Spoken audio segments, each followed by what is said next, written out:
It goes without saying that communication is one of our most essential and powerful tools when it comes to getting practically anything you want.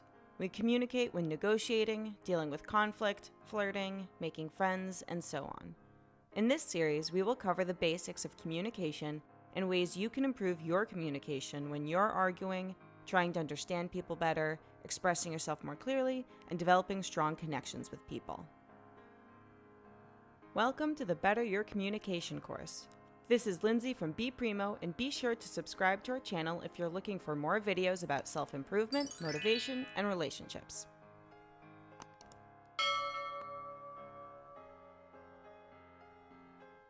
I've already mentioned how essential communication is, but if it's so important, why can it be so difficult sometimes? There are many different things you can improve, but the number one aspect of communication that I find so many people lack or don't do enough of is listen. Really listening to someone provides an incredible amount of value and insight.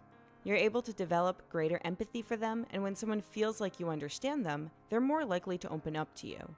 They'll feel like they can be honest with you without fear of judgment. If you want to communicate effectively with someone, you need to understand how the other person thinks so that you can speak in a way that they will best understand. Have you ever met someone who was really intimidating at first, but when you got to know them, they turned out to be a caring, funny, or even a huge nerd? Well, they may come off as rude to some people, but when you know how they operate, you have a better understanding of what they're saying when they disagree or provide feedback. It makes it easier to not take things personally or get defensive when you understand people better. It also helps you provide your own feedback, disagreements, or give suggestions in a way that the other person will also understand in a positive and constructive way. For example, let's say a coworker of mine is complaining about a client that they're working with, and I don't have any clients. I could get annoyed and say, "Oh, stop complaining, at least you have a client and are making money."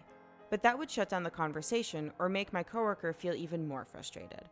However, I could also set aside my own jealousy and put myself in my coworker's shoes. Having a client does mean more responsibility and stress, so even though I wish I had a client of my own, I can understand how it might be frustrating or difficult for my coworker.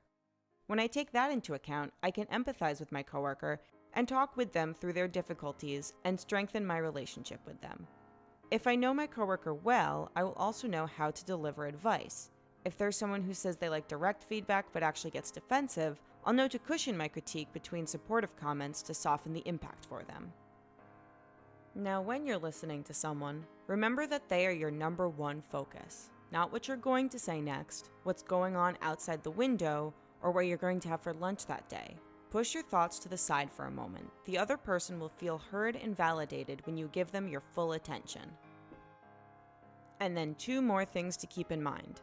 Make eye contact. When you're making consistent eye contact with someone during a conversation, you're not only showing them that your full attention is on them, but you're also influencing how they feel about you.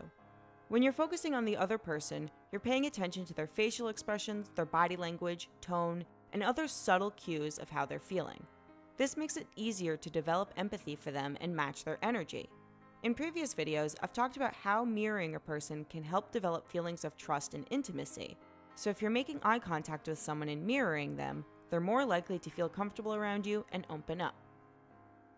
Another tactic is restating what someone has said in your own words. For example, if someone is telling you about how their friend had backed out on a promise, you could restate it by saying, "That must be so disappointing to hear that from your friend."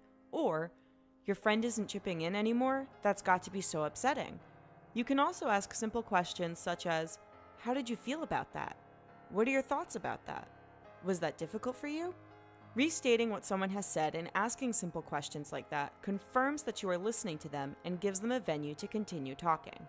They can either confirm, "I am so upset, I really thought that blah blah blah," or they can correct you and explain themselves further. "I'm not upset, but I am surprised because," so on and so forth. Again, the more someone shares with you, the better you'll be able to understand them and share suggestions and information that you know they'll appreciate. In our next video about communication, we'll cover how to better express yourself.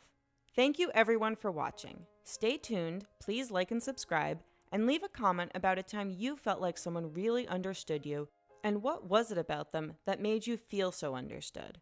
Until next time, remember to be primo.